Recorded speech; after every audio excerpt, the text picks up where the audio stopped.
C मध्ये आपल्याला ऍडिशनचा code कसा लिहायचा आपण आधी स्टॅटिक मध्ये बघूयात, नंतर आपण डायनामिक मध्ये युजर कडनं कसं इनपुट घेऊन कसं ऍडिशन करायची ते बघूयात. आधी आपण सिम्पली ऍडिशन बघूयात दोन नंबर्सची. तर सगळ्यात पहिला आपल्याला एक हॅश इन्क्लूड stdio.h.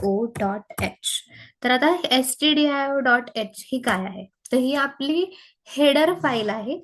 ही आपल्याला सी मध्ये यूज करायला लागते. हा सीच्या सिंटॅक्स मध्येच इन्क्लूड आहे. std म्हणजे स्टँडर्ड, io म्हणजे इनपुट आउटपुट, .h म्हणजे हेडर फाईल. त्यानंतर येतो आपला इंट मेन, आपला मेन फंक्शन. ठीक आहे, मेन फंक्शन हा इथून सुरू होतो.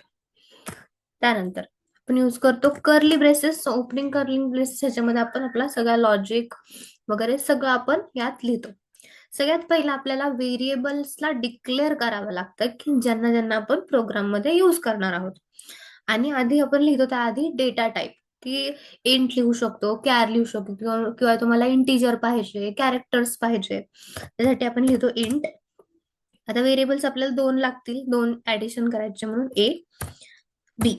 ठीक आहे, आणि एक आणखीन लागेल जो आपल्याला लॉजिक दाखवायला यूज होईल, जो आपली ऍडिशन शो करेल. सगळ्यात पहिला आपण स्टॅटिक बघतोय, त्यामुळे आपण ए ची व्हॅल्यू इथंच इनिशियलाइज करून टाकूयात आणि बी ची सुद्धा व्हॅल्यू इथं आपण इनिशियलाइज करून टाकूयात. ऍडिशन शो करायला लॉजिक काय असणार की दोन्ही व्हेरिएबल्सला ऍड करा. सो ए प्लस बी. आता हे झालं आपला लॉजिक. आता आपल्याला प्रिंट करायचंय. सो प्रिंट करण्यासाठी आपण प्रिंट एफ हा फंक्शन यूज करतो सी मध्ये. सो आपण इथे डबल कोटेशन मध्ये जे लिहितो ते आपलं प्रिंट होतं. सो आपण लिहूयात ऍडिशन इज. ठीक आहे, त्यानंतर आता आपल्याला इथं आउटपुट स्पेसिफायर लिहिण्याची गरज आहे. आता इंटिजर घेतला आहे म्हणल्यावर ना पर्सेंटेज डी, ह्या डबल कोटेशनच्या बाहेर घेऊयात आपण कॉमा, आणि जो व्हेरिएबल आपण लॉजिकला यूज केलाय तो इथं देऊयात, आणि नंतर यूज करूयात सेमिकोलॉन. इथे आपला कोड लिहून झाला आहे. आता तो कोड आपल्याला जायचं सेव्ह मध्ये. सेव्ह मध्ये जाऊन तुम्हाला हवं त्या फोल्डरवर तुम्ही सेव्ह करू शकता. तर मी इथं सेव्ह करते डॉक्युमेंट्सच्या मध्ये. ठीक आहे, आता नाव देऊयात ऍड आणि सी एक्सटेन्शन यूज करूयात आणि त्याला करूयात सेव्ह.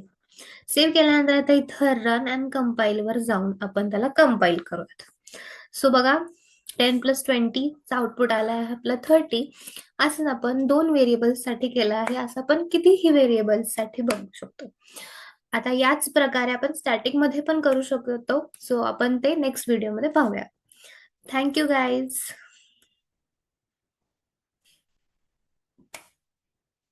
ओके.